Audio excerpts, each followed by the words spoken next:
better at that job of two gapping, we like to say the fat guy in the middle that could stop the run. And we saw the difference without Woods last year. I don't think Fotu is a unusable player in any sense, but I just don't think he's Al Woods. So this is a defense that's trying to recalibrate itself after a big loss in Bryce Huff. And now they're trying to fill out the depth of this defense, as you saw them also do that with Isaiah Oliver, assuming they're going to lose Bryce Hall. And I think the Jets defense gets the benefit of the doubt that they will coach up and put the depth guys in position to succeed. The offense does not get that benefit of the doubt in any way, shape, or form, which is why you want the offense to sign upper echelon free agents. When the defense signs the mid to bottom tier guys, it's tougher to criticize that because they have a track record of making those guys serviceable, while they have no track record of making really any free agents serviceable on offense. Yeah, I don't doubt that they'll maximize these backup defensive linemen or rotational defensive linemen. Look, you wanted to swap out Al Woods and Solomon Thomas and get a little younger and get some more upside and let White Cotton and Ulbrich and Saleh do their thing. Like, great, they'll be fine. It's just that their day one and day two free agency moves it's almost beyond parody. It's like it's interior defensive linemen and backup cornerbacks has like taken up those most May, April moves. These are like, minimum signings that, again, I think these guys will be fine in a vacuum. Okay. But defense and defensive line is not where the focus or work is needed. And look, Dan is going to talk a ton about the defensive line additions on Friday. He's particularly excited about Kinlaw, and I think there is some nice upside there. And even like Sal Thomas was like, they maximized him last year, and they maximized Q-Jeff, who I hope is still back.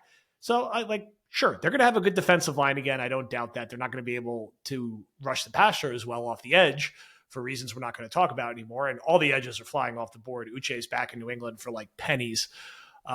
Offensively, I mean, really, the biggest signing so far has been Simpson. That's a big talking point for sure. That's been the biggest move so far. He was 28th, I think, on our overall free agency big board. A guy who had kind of bounced around the league and then slotted in as a capable, I don't want to say really good, as a capable starter for the Ravens last year. Started every game, including all the playoff games.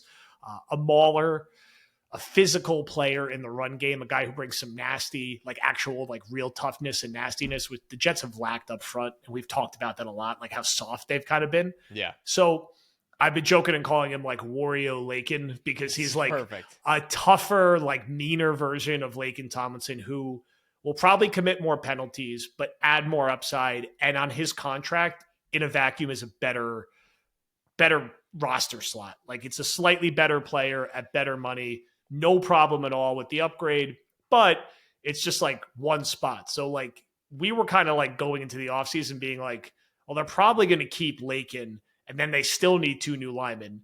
They get rid of Lakin. They need 3 new linemen. They fill one of these spots with a slight improvement in Simpson. Yeah. Okay. It's hard to like knock it, but that's your headline addition so far. They also got their backup quarterback. We talked a little bit about Tyrod Taylor. This one wasn't completely out of left field. Once it seemed like they weren't going to go the Minshew, Brissett, Tannehill route, like Tyrod was kind of a name we mentioned as the top of that second tier. Was with the Giants last year. The Jets knocked him out in their game against him, and he struggled a lot with injuries, but when he's out there, can still make some plays and move around. And they gave him a 2-year deal. So this isn't like a talking point now for a bit. He's certainly an upgrade over Zach Typical Wilson. Jets. Yeah. Look, if Tyrod has to come in and start like 2 games, 3 games, like it's fine. He's perfect for that. And like he could add some juice, he could run around, and like he can make some plays. He had some nice moments for the Giants last year when he played, and he'll be much better than what Zach Wilson was. And hopefully at a certain point they just cut Zach Wilson because I don't know what they're going to get back for him. So it's a backup quarterback. It's a couple backup defensive linemen. It's a backup cornerback, and it's a new league average, which I think is fair, left guard. And there's still a lot of work to be done. Now, let's talk about Simpson in a little more detail first before we talk about what's left and what still needs to be done. What are your thoughts on him? You shared some clips. You've talked about him a little bit in the Discord on Twitter. Update Jet fans on who this dude is and what kind of player they're getting.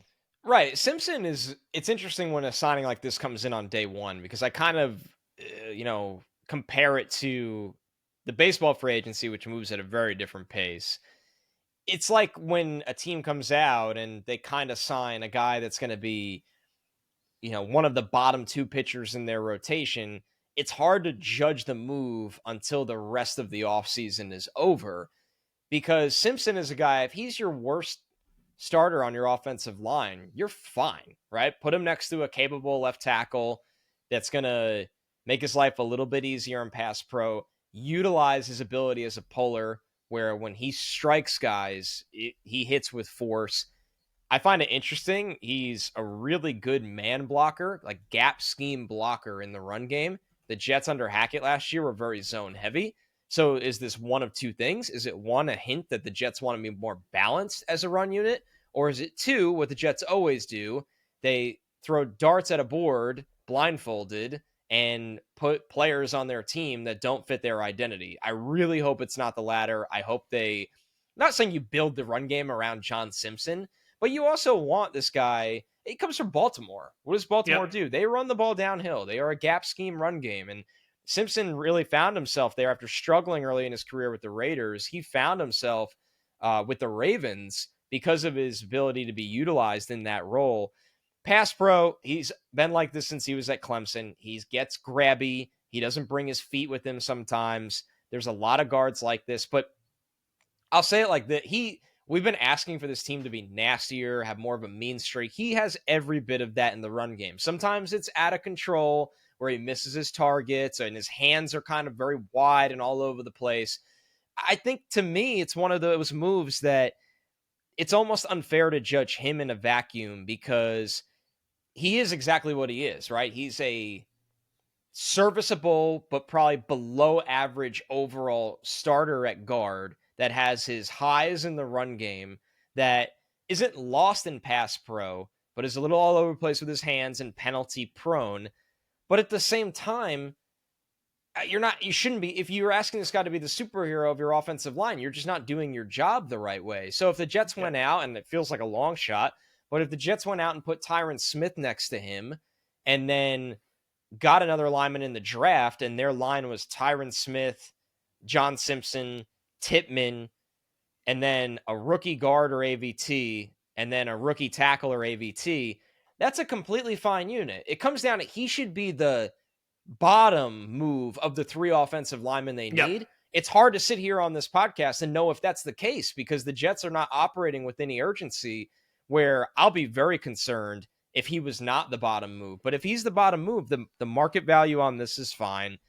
So yeah, and he's going to be a starter, and you got to be careful just reading into like the sacks allowed and hits allowed. I mean, yeah, he's going to have his rough moments, but he's also somebody that is a capable starter. So this is Yeah. what they had to do. I'm just sitting here a little concerned because if you just put this guy next to a rookie left tackle, I don't think it's fair to either of them, honestly. And we got to see what happens, as we keep saying on these podcasts.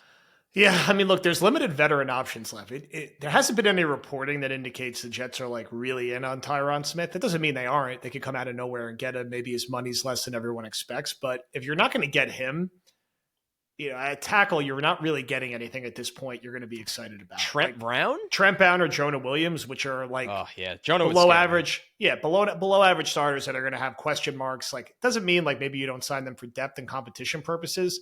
I'm telling you, it still just feels like all roads will end with Bakhtiari being signed in a few months and them trotting out Bakhtiari and Carter Warren at left tackle next to Simpson at left guard, Fuaga at right tackle, and then probably AVT at right guard. Now, it could still go other ways. Maybe AVT does actually kick out to right tackle. There has been some chatter that could happen, but that's kind of how I see it playing out. And like you said, in a perfect world, Simpson's like your fourth or fifth best starter on the offensive line, which is what he was with the Ravens. He was probably their worst starter last year, but still like an okay player. And that team like ran the hell out of the ball, and like he'll be better than Lakin was. So in a vacuum, you're happy about that. It's just like that should be like your fourth or fifth most notable move of the offseason, not your first. And we've talked a lot about the offensive line and about pass catcher. And as we just said on offensive line, there's not a ton left out there. Like Zeitler is still there, but are you going to sign both guys from the Ravens?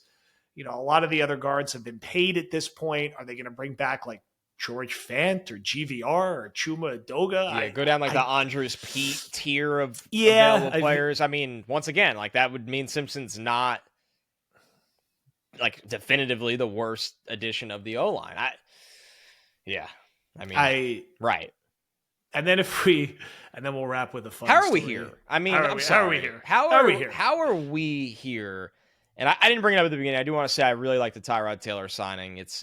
Once again, the point of a backup quarterback is not that if Rodgers blows out his Achilles again, the Jets need to win a Super Bowl with Tyrod Taylor. The point is if Rodgers sprains his ankle and misses 4 games, can Tyrod Taylor go 2-2? And the answer is absolutely yes. Yes. I like Ty God. I wanted him really bad in like 2016 and 2017. Yeah. And we finally got him. But yeah, I'm happy with that back. I'm not going to nitpick on the backup quarterback signing. I'm glad they got it done. No, it's a good move. Early in free agency. Now, at pass catcher, it sounds like Sutton isn't really an option. I won't fully write it off. Deontay Johnson could still be a trade target. We're waiting to see what happens with Mike Williams and Keenan Allen. Seems like the Jets aren't in on Ridley, who's going to go to the Pats or Jags.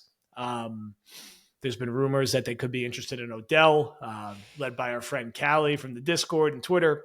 I think Odell might be here. Yeah, Odell at this point, if he's knocking Allen Lazard off the field as like the 3rd or 4th receiver, fine. I just would very much temper the expectations of what you're getting for him and very much temper the money. They still need 2 receivers. I still like Boyd. I like to see Boyd as like the true number 3 receiver. Still out there. It's been a quiet market from him from what we've seen. Probably as I'm recording this, he's going to sign somewhere else, but I would still like that. Not been like all that much movement. I'm not expecting the Jets to get Ridley. I think they will be in on Boyd. I think they will be in on Odell. I think they will do their diligence in the trade market. I think they'll be in on Mike Williams if he gets free. And again, I'd be okay with this is probably too much and they're not going to do all these moves, but like Garrett, Mike Williams, Boyd, and then I don't care if you want to bring in Odell to round it out, sure. But like really a top 3 of like Garrett, Mike Williams, and Boyd, that'd be fun. A top 3 of like Garrett, Odell, and Lazard. Now you got a bit of a problem here, especially if you're kind of like going cheap on the offensive line and you're just like, signing Rodgers' buddy who just got cut for a failed physical. I don't know. You got to get going at receiver. The tight end market like flew off quick, so you're just rolling with those. Likely with Conklin and Rucker at tight end. And what do you think happens at receiver before we close with the Jets quarterback potentially leaving the team for politics along with the owner? This happened literally as soon as we pressed the record button, and I don't think I have it in me to go there today. I actually absolutely do not have it in me to go there today. I think that wouldn't shock me. Odell checks all the boxes, right, of the Jets move where it's 1, he is an upgrade to the wide receiver corps. 2, he is not the player he once was. 3, it's the marketing splash that the business side just cannot contain themselves from. Yeah. And 4, the actual cost seems to be more in line with the ballpark they're playing. And Odell is not getting a 1-year, $17 million deal again. Odell will probably have a massive incentives style contract where the base salary will be pretty low compared to what Odell was. So I wouldn't be shocked if that's the door that they knock on, because it aligns with how they've operated through the first 48 hours of free agency. And like we keep saying, Joe and I are hoping to be pleasantly surprised that this free agency takes a turn. We haven't had any evidence that it's going to do that. And that can create a whole nother conversation. Is what's going on with the cash here? What's going on with the GM here? Is this an owner not prepared? Is this a GM not prepared? What is going on? And hopefully that's not a conversation we have to have. And this all changes when they actually address their needs, because a lot of other teams are acting like they want to win football games this season. Must be nice. It must be nice. Look, it's early. It's day 2. We're recording this Tuesday at 5. But it got late fast. And listen, the second I hit publish yesterday, 3 signings happened. Yes. So maybe we're back here. Maybe we're back here in 5 hours doing another pod about like a couple of things that happened. And I will say to date, right now it looks like the toxic combination of a stubborn and mediocre GM with an owner who already made his big marketing splash, doesn't know if he's going to be around the team full time after the election, and was kind of like slow paying everything cash wise. Maybe that all goes out the window and they start being aggressive and everything works out. But this is just the way it feels as all these people fly off the board. I'll close quickly with two non-football things. One, I thought Sauce was excellent today. Talking about great shout out, man. Great shout out. Finally, some respectability to this organization. I said this in the Discord, like among the things that make it easy to remain a Jets fan, besides our Discord and potting with you, is Sauce, Garrett, Brees, among a few other players that are just so easy to root for these dudes, especially Sauce, who gets so much bullshit hate for no good reason. It's ridiculous. Just being the best young corner in football, and smartly and articulately talked about the nonsense around Hardman and Deion Dawkins, who just cannot stop talking about the Jets, like rent-free in his head. Good peek they can't behind beat the Zach curtain Wilson. On Hardman. Yeah, like a really interesting... Came to practice and didn't work. And guess what? Like, that doesn't play here. Which, this is what drives you nuts about the Jets. They have guys that are young men. I mean, 22, 23 years old, that come from programs that know how to work. And they clearly came to the Jets and know how to work. Sauce, Garrett, Brees, and think of the coaches those guys played for in college. So it's not a surprise, but it's a credit to them.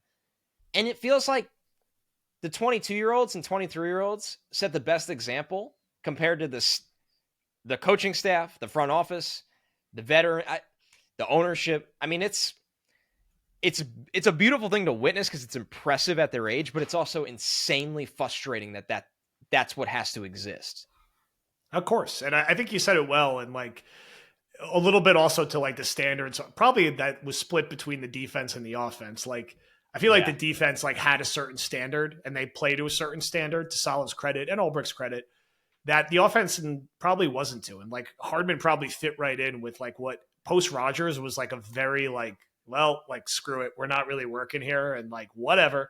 And I could see someone like Sauce being frustrated with that. And I thought he was very like honest and articulate and interesting in that interview, which athletes normally aren't. So definitely worth checking out. And last but not least, as we're recording this, it is actually a thing that Aaron Rodgers apparently is on RFK's shortlist to be VP. Now, we were joking about this off air, and that what this feels like, kind of similar to Rodgers, like Jeopardy hosting, is like, do I think he's actually going to be his VP nominee? No.